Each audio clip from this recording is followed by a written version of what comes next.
Today, let's talk about the common misconceptions about oats and the mistakes that many people make when trying to incorporate oats into their diet as part of their efforts to eat healthier. Welcome to another episode of the Habits Pharmacy podcast. I am Dr. Chan, your host. I made this short video to highlight some of the common mistakes that I often see in the course of my work that people often make when trying to incorporate oats into their diets. Whether it is at my clinic or at workshops and programs that I run to coach people to modify and improve their eating habits to better control their diabetes, high cholesterol, and other lifestyle-related chronic conditions. Let's start. 5 common misconceptions and mistakes people make with oats. Number 1, many people have this misconception that eating oats will definitely not spike their blood sugar, wrongly thinking that just because oats is widely regarded as a healthy, low glycemic index, low GI whole grain, it is therefore okay to take any amount of any type of oats without having to worry about its impact on blood sugar.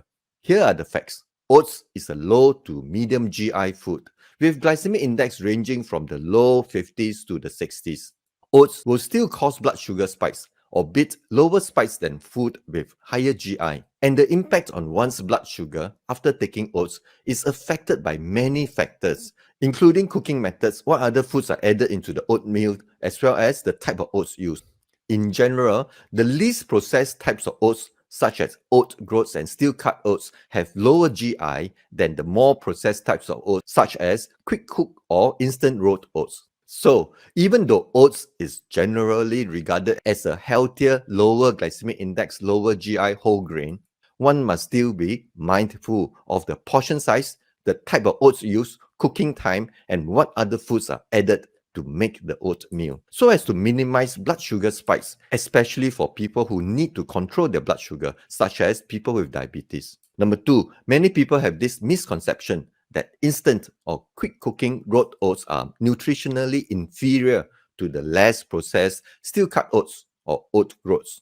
This is not true. Nutritionally, they are very similar because they are all made from whole oat grains, differing only in the way and the extent that they are processed. I have previously done a video on the common different types of oats. Go watch it after this if you want to find out more about the GI and nutritional differences of the different types of oats. Link in the description below. Number 3 is what I call the only the best oats or no oats mistake. I have come across many people who tell me that they want to incorporate oats into their diet because they want to eat healthier. But yet, when I look into their diets in detail, I see oats only very occasionally. And when I ask them why, it is usually because they only want to use what they perceive as the best type of oats, whether it is oat groats or steel-cut oats. And because oat groats and steel-cut oats take much longer to cook, taking as long as half an hour to an hour as compared to 5 minutes plus minus for the different types of rolled oats, they end up not taking oats as regularly as they had hoped or at all. So, even though it may be true that oat groats and steel-cut oats are better in some ways than rolled oats, one must still take into account the practical aspects of food preparation, especially cooking time, and whether that would pose an obstacle to including oats into one's diet. Don't let perfect get in the way of good. Number 4 is a mistake that I see often amongst many of my patients, and it is that many wrongly think that incorporating oats into their diets is already good enough without also making the necessary changes or improvements to other aspects of their diets that clearly needed changing and improving. Oats may be a healthy, lower glycemic index whole grain, but it is no magic pill. Incorporating oats into one's diet may be a good step towards eating healthier, but it should not be the only step.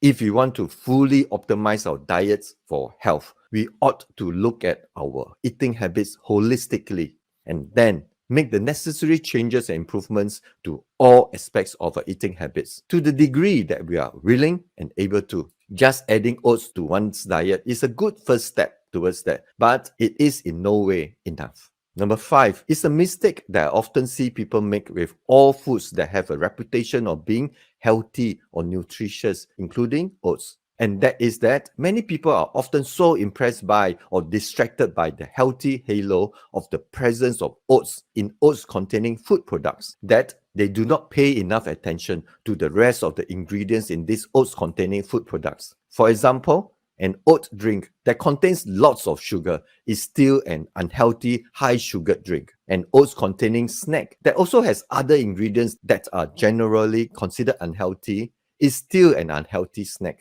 even though it also has oats in it. Therefore, it is important when buying oats containing food products that also have many other ingredients besides oats, not to be blinded by the healthy halo of the presence of oats.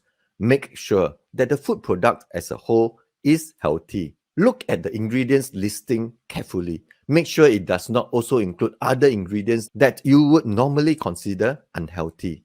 So, these are the 5 common misconceptions and mistakes that I often see people make with oats that I want to highlight so that you can avoid making these same mistakes. Let habits be thy medicine. I am Dr. Chan.